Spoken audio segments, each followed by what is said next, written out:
Alam mo na kung saan mong tatalin yung bata. Si Jasmine ang may kasalanan. Nawala ang baby natin. Nang pilitin ng mga tauhan ni Vito na isama si Jasmine ay nanlaban hanggang maagaw niya yung baril kaya tinutukan niya ang mga ito. Sabay tinakot niya sila na sabihin nila kung saan nila dinala sila Camila at Lily pero naagaw ng lalaki yung baril na agad namang binaril ni Eric nang saktong dumating sila. Dahil sa takot ng isang tao ni Vito ay sinabihan niya sila Jasmine at Eric na sasabihin niya kung nasaan sila Vito kaya agad-agad inilang pinuntahan. Sa paglalakad naman ni Tyrone ay narinig niya yung usapan ng dalawang lalaki na pagkatapos ang pagtakas ng mga Benavides ay kinidnap nila sila Lily at Camila na agad-agad niyang tinanga yung motor ng isang rider at habang nasa daan ay inisip niya kung saan nila pwedeng itago ang mga ito hanggang maalala niya yung bahay na bato na niregalo ni Vito sa kanila ni Iris. Nagduda naman si Lily nang makarating sila sa isang malaking bahay kaya sinubukan niyang tawagan si Jasmine pero nagulat siya nang lumabas si Vito. Lalo't siyang natakot nang ihiwalay na si Camila sa kanya na kahit nagmakaawa pa. Kinausap ni Iris ang daddy niya na si Jasmine ang kailangan niya, hindi sila Camila at Lily.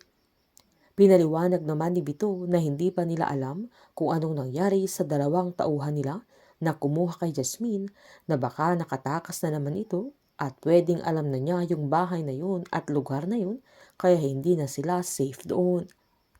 Mag-isang unang sumugod si Tyrone habang papunta na din sila Eric at Jasmine kasama ang mga pulis. Muntik nang mahuli si Tyrone pero napatumba niya yung mga bantay nila Vito.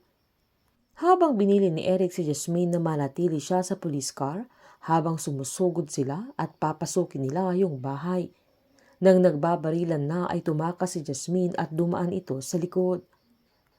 Dinala naman si Lily kay Iris kung saan nagmakaawa ito na ibalik na niya si Camila sa kanya dahil walang kinalaman ng anak niya sa mga nangyayari.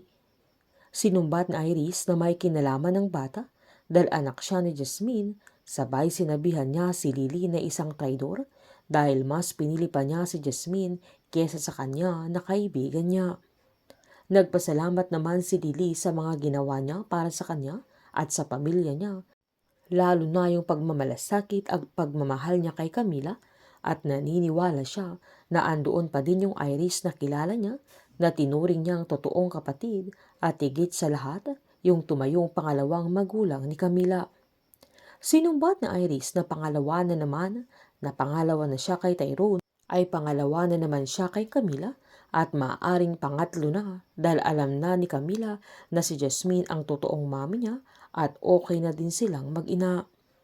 Lumuhod pa si Lily kay Iris, sabi nagmakaawa ito na ibalik na niya si Camila sa kanya at itigil na niya ang mga ginagawa niya.